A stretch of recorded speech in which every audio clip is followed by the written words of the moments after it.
Noha belongs to the Yazidi people, an ethno-religious group in Iraq whose faith incorporates elements of ancient Mesopotamian religions, Zoroastrianism, Islam, Christianity, and Judaism. Tragically, her life changed forever in the summer of 2014 when the Yazidi population of northern Iraq fell prey to ISIS barbarism. Men were executed on the spot, while women and children were captured and enslaved. Noha, her sister, and her sister-in-law were among thousands of captured girls sent to the slave market of Mosul in Iraq. For years, Noha suffered immensely as she was sold to terrorists who raped and tortured her continuously. After her first failed attempt to escape, her captor beat her so severely that she nearly died from internal bleeding. Eventually, a female trafficker moved her to Raqqa, ISIS's newly established capital in Syria, where she sold her to a terrorist who impregnated her. 9 months later, Adam was born, and Noha became desperate to save her son from the horrors of captivity. Her attempts to escape with him kept failing until things finally changed when her captor was killed in combat against coalition forces.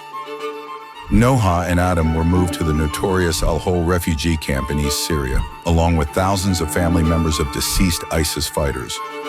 Tragically, not only were living conditions in the camp horrendous, but an all-women unit from ISIS's Al-Khansa brigade operated there, terrorizing refugees into submission and murdering those who opposed them. Fearing for her safety and the risk of her son being taken away, Noha kept her identity a secret. But when Adam fell ill with a high fever, she took him to a local clinic where she befriended a nurse, finally revealing her true identity.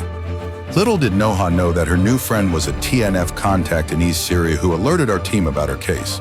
Immediately, our operatives took action and began planning a rescue mission. For security reasons, the mother and child could not be rescued simultaneously, so a delicate two-stage operation was initiated. Not only was the mission fraught with danger, but during the operation, a villager who assisted our team was injured when clashes suddenly erupted between ISIS fighters and Kurdish security forces. Despite all the obstacles, the mission was a great success. Noha was reunited with her family in Iraq, and shortly afterward, her son joined her. Thanks to your support, Noha and Adam are currently under the care and protection of TNF, awaiting to be relocated overseas where a new life awaits them.